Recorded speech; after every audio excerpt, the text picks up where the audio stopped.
Saudara-saudari terkasih dalam Kristus, hari ini Selasa 3 Mei 2022 merupakan pesta Santo Filipus dan Santo Yakobus, Rasul. Bacaan dibawakan oleh Sirila Cahyoyanti, Mazmur dilantunkan oleh Michael Kirieko, dan renungan ditulis oleh Maria Monica. Selamat menekuni Sabda Allah. Marilah kita semakin mengasihi, semakin peduli, dan bersaksi.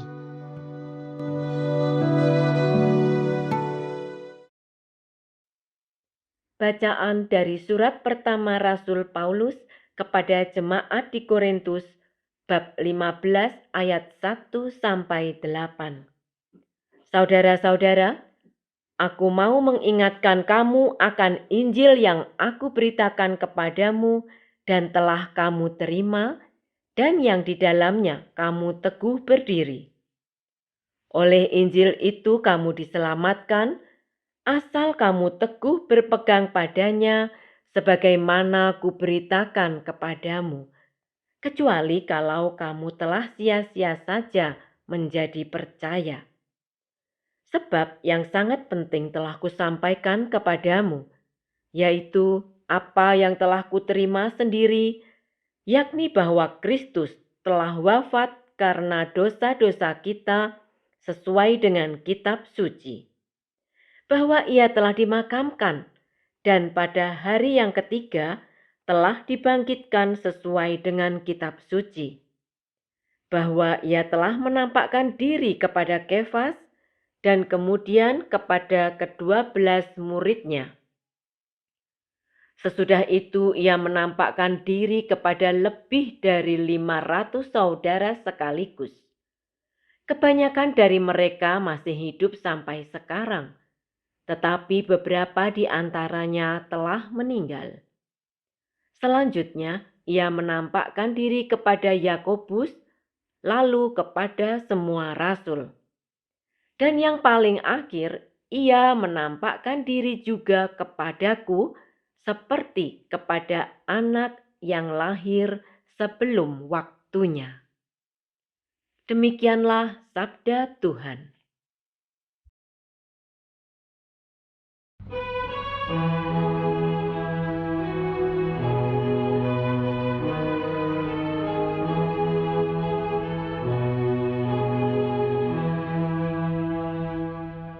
Di seluruh bumi bergemalah suara mereka. Langit menceritakan kemuliaan Allah, dan cakrawala memberitakan karya tangannya. Hari yang satu mengisahkannya kepada hari yang lain, dan malam yang satu menyampaikan pengetahuannya kepada malam berikut. Di seluruh bumi bergemalah suara mereka. Meskipun tidak berbicara dan tidak memperdengarkan suara, namun di seluruh bumi bergaunglah gemanya, dan amanat mereka sampai ke ujung bumi. Di seluruh bumi bergemalah suara mereka.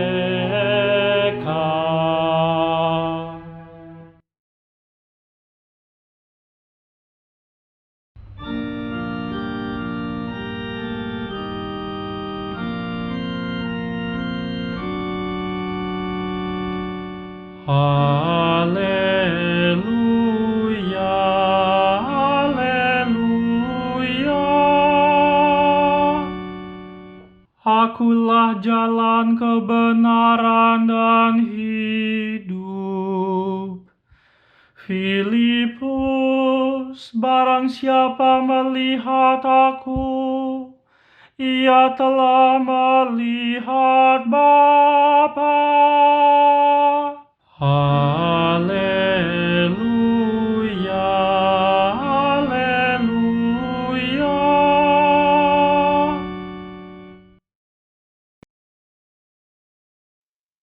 Inilah Injil suci menurut Yohanes bab 14 ayat 6 sampai 14.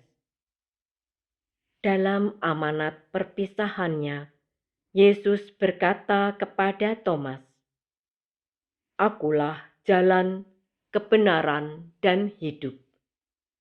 Tidak seorang pun dapat datang kepada Bapa kalau tidak melalui aku. Sekiranya kamu mengenal aku, pasti kamu juga mengenal Bapa-Ku. Sekarang ini kamu mengenal Dia dan kamu telah melihat Dia."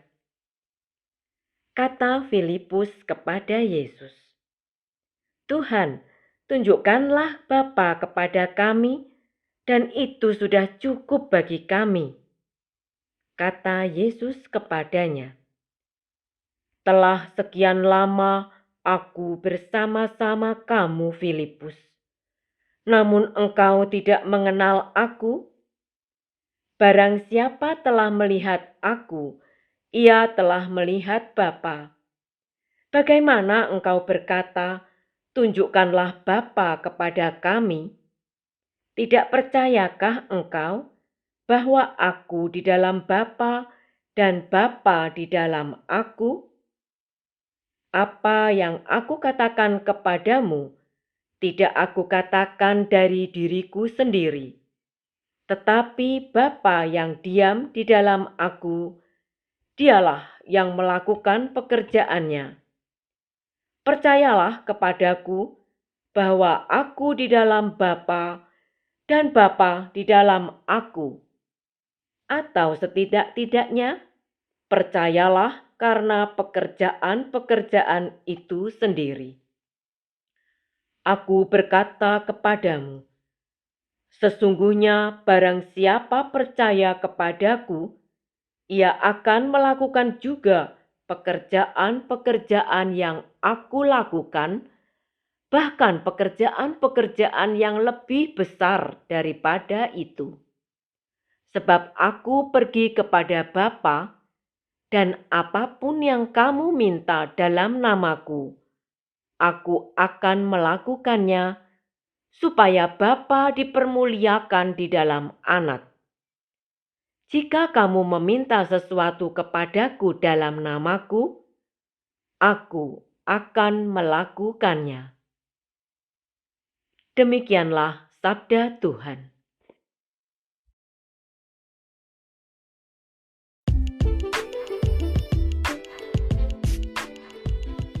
Tantangan menjadi saksi Kristus masa kini.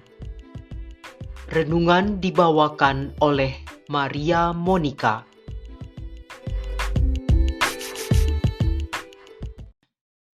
Bagaimana rasanya jika suatu hari orang terdekat Anda, katakanlah pasangan Anda, menuduh Anda sudah tidak cinta lagi padanya?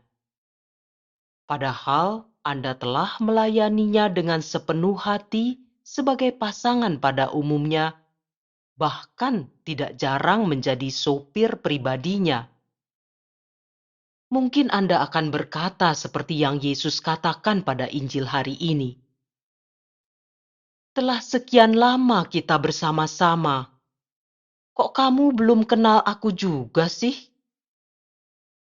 Begitu tanggapan Yesus kepada Filipus dalam bahasa kita saat Filipus meminta bukti dari Yesus untuk menunjukkan Bapa kepadanya. Ibu, Bapa, kaum muda, dan rekan seperjalanan yang dikasihi Tuhan, tanpa terasa kita telah memasuki bulan Mei yang kita kenal sebagai bulan Maria. Pada bulan ini, kita berdevosi secara khusus kepada Bunda Yesus. Devosi ini telah diperkenalkan sejak akhir abad ke-13 dan diresmikan dalam ensiklik Paus Paulus ke-6. Melalui ensiklik ini, bulan Mei resmi menjadi bulan istimewa penghormatan iman dan kasih kepada Bunda kita tercinta yang telah melahirkan Sang Penebus Yesus Kristus bagi kita. Dia adalah saksi Kristus yang pertama dan utama, yang menjadi teladan dan sekaligus soko guru iman kita. Proses Bunda Maria menjadi saksi Kristus melampaui semua orang, karena ia mempercayai dan menyediakan diri terlebih dahulu sebelum realitasnya ada. Dia tidak perlu bukti. Bunda kita dengan setia mengikuti setiap langkah hidup Sang Putra, mulai dari dalam rahimnya sendiri hingga Sang Putra kembali ke dalam rahim bumi. Inilah saksi yang terutama, yang kepadanya kita patut selalu meminta kekuatan dalam peziarahan hidup ini. Hari ini, gereja juga mengenang dua saksi Kristus yang lain, Santo Filipus dan Santo Yakobus. Cerita tentang Filipus muncul beberapa kali dalam keempat Injil. Filipus berasal dari Betsaida di Galilea dan semula merupakan murid Yohanes Pembaptis. Saat Yohanes memperkenalkan Yesus sebagai anak domba Allah, Filipus ada di situ. Yesus memanggil Filipus menjadi muridnya setelah ia memanggil Petrus dan Andreas. Tanpa ragu, Filipus mengikuti Yesus. Keyakinannya tentang Yesus diungkapkannya langsung kepada Nathanael. Kami telah menemukan Dia yang disebut oleh Musa dalam kitab Taurat dan para nabi, yaitu Yesus, anak Yusuf dari Nazaret. Kita juga mendengar ungkapan spontan Filipus ketika Yesus hendak memberi makan lebih dari 5.000 orang, seperti yang telah kita dengar dalam Injil beberapa hari yang lalu. Katanya, roti seharga 200 dinar tidak akan cukup untuk mereka ini, sekalipun masing-masing mendapatkan sepotong kecil saja. Sebagai orang yang bernalar, Filipus akhirnya tumbuh menjadi saksi Kristus yang luar biasa, yang mampu menerjang penalarannya. Ia mewartakan Injil di Frigia, sebuah kota tua di Asia Kecil, dan menderita penganiayaan yang hebat menjelang kematiannya di masa pemerintahan Kaisar Domitianus antara tahun 81 sampai 96. Ia mati disalibkan dengan posisi kepala di bawah seperti yang dialami oleh Petrus. Tentang Santo Yakobus dalam perayaan hari ini, kita perlu mengidentifikasikan dulu siapa Yakobus yang dimaksud. Dia adalah salah satu Rasul Yesus, namun sering disebut sebagai Yakobus muda untuk membedakannya dari Yakobus tua yang terlebih dahulu menjadi rasul dan terbilang sebagai murid pertama Yesus yang adalah anak Zebedius. Yakobus muda dikenal sebagai anak Alfeus, saudara sepupu Yesus. Ibunya bernama Maria, termasuk kelompok wanita yang mendukung pelayanan Yesus dan juga mendampingi Bunda Maria sampai ke puncak Golgota. Namanya dikenal dalam kitab suci setelah Yakobus tua dibunuh oleh Raja Herodes. Ketika para rasul berpencar untuk mewartakan peristiwa kebangkitan Tuhan, Petrus keluar dari Yerusalem, namun Yakobus ini tetap tinggal di sana. Dia kemudian menjadi uskup Yerusalem yang pertama.